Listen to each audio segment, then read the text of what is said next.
Hello, नमस्कार दोस्तों। आज हम बात करेंगे वोडाफोन आइडिया स्टॉक के बारे में और कल के दिन इस स्टॉक में गिरावट देखने को मिल सकती है। उसका रीज़न क्या है, एक तो हम वो डिस्कस करेंगे। साथ ही हमारा ये वीडियो आपकी एजुकेशन के लिए है, बाय सेल की कोई एडवाइस नहीं है। फिर भी आप ट्रेड करते हैं तो अपने फाइनेंशियल एडवाइजर से कंसल्ट करें। तो चलिए वीडियो की शुरुआत करते हैं।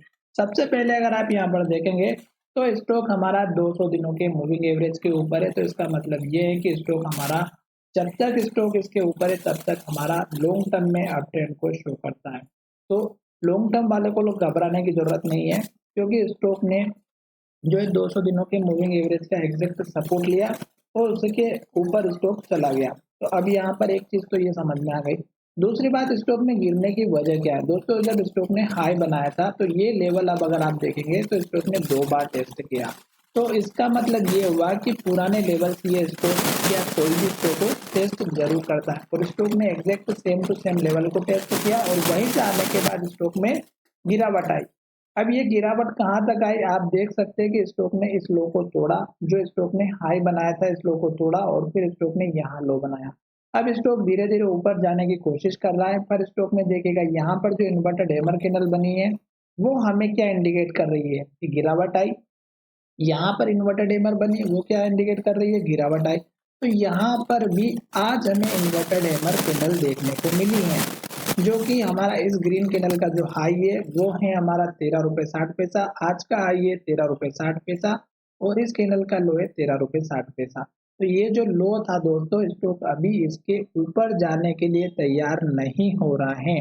तो इसका मतलब ये है कि अभी स्टॉक 1-2 दिन शायद गिरावट में देखने को मिले। क्यों? क्योंकि स्टॉक ने एक तो इसी लेवल को बार बार टेस्ट किया, और अगर इन केस स्टॉक इस हाई को ब्रेकआउट कर देता है तो आपका टारगेट कौन सा रहेगा? इस कैंडल का हाई जो हमारा यहाँ पर बना 14 रुपए 35 पैसे का, और इस कैंडल का हाई जो कि 14 रुपए 50 पैसे का। तो 14 रुपए 35 पैसे से लेकर के 14 रुपए 50 पैसे का बीच का आप टारगेट रखिएगा। उसके बाद आप टारगेट इस कैंडल का हाई रखिएगा जो हमारा यहाँ पर बना हुआ 14 रुपए 75 पैसे का, और उसके बाद आप टारगेट रखिएगा 15 रुपए का। तो ये 2-3 छोटे छोटे टारगेट है, ताकि आपको जब भी ट्रेड करें और मेरे वीडियो अगर आप देखें तो आपको टारगेट मिलते रहे। अब सपोर्ट लेवल की बात करें, क्यों? क्योंकि स्टॉक ने आज भी हमारी इन्वर्टेड हैमर बनाई, लो के पास क्लोजिंग दिए। तो कल अगर हमारा स्टॉक का लो टूटता है तो इस लो के ऊपर लो बनना बहुत जरूरी है। ये जो हैमर कैंडल का लो है 12 रुपए 40 पैसा, इसके ऊपर लो बनना जरूरी है। क्यों? क्योंकि तभी स्टॉक हमारा अप ट्रेंड को यहाँ से धीरे धीरे फॉलो करता हुआ नजर आएगा। और उस केस में आप देखिएगा एक हमारा लो यहाँ पर बना हुआ है और एक लो हमारा यहाँ पर बना हुआ है।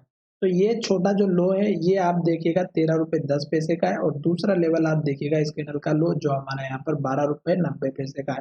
तो एक तो ये लेवल आपका सपोर्ट बन सकता है, और दूसरा सपोर्ट लेवल आपका इस कैंडल का लो जो हमारा यहाँ पर बना हुआ है, इस कैंडल का लो 12 रुपए 65 पैसे का। तो ये दो सपोर्ट लेवल एटलीस्ट हमारे बनने चाहिए, तभी स्टॉक हमारा ऊपर जाता हुआ नजर आएगा। अब पहला सपोर्ट लेवल है वो हमारा ज़्यादा स्ट्रॉन्ग रहेगा। क्यों? क्योंकि स्टॉक में अगर आप देखेंगे तो स्विंग ट्रेडिंग जो करते हैं उनको अच्छे से पता होगा कि जो चार्ट में हमारा ट्रेंड लाइन बनती है वो कुछ इस तरह से सपोर्ट का काम करती है। ठीक है, तो ये लेवल अगर आप देखेंगे तो एग्जैक्ट हमारा इसी लेवल के आसपास हमारा सपोर्ट लेना चाहिए स्टॉक में। और जैसे स्टॉक इस हाई का ब्रेकआउट करेगा तो आपको टारगेट भी मिलते रहेंगे। आशा करता हूँ कि मेरा ये वीडियो पसंद आया होगा, और अगर स्टॉक में हमारा वीडियो पसंद आया है तो चैनल को सब्सक्राइब करें। और आपको मैं बताऊंगा कि किस तरह से आपको अपना प्रॉफिट लेना चाहिए जब स्टॉक अपना हाई बनाते हुए जाता है। जैसा कि यहाँ पर देखिएगा ग्रीन कैंडल बन रही थी, हाई बन रहा था, हाई बना, और यहाँ जाकर के स्टॉक ने हाई तो बनाया पर स्टॉक ने ग्रीन कैंडल नहीं बनी, तो आपको यहाँ पे सतर्क हो जा रहा था। अब आपको मैं नेक्स्ट वीडियो में बताऊंगा किस तरह से आपको अपना प्रॉफिट बुक करना चाहिए। तो चलिए वीडियो को यहीं विराम करते हैं। धन्यवाद, मिलेंगे नए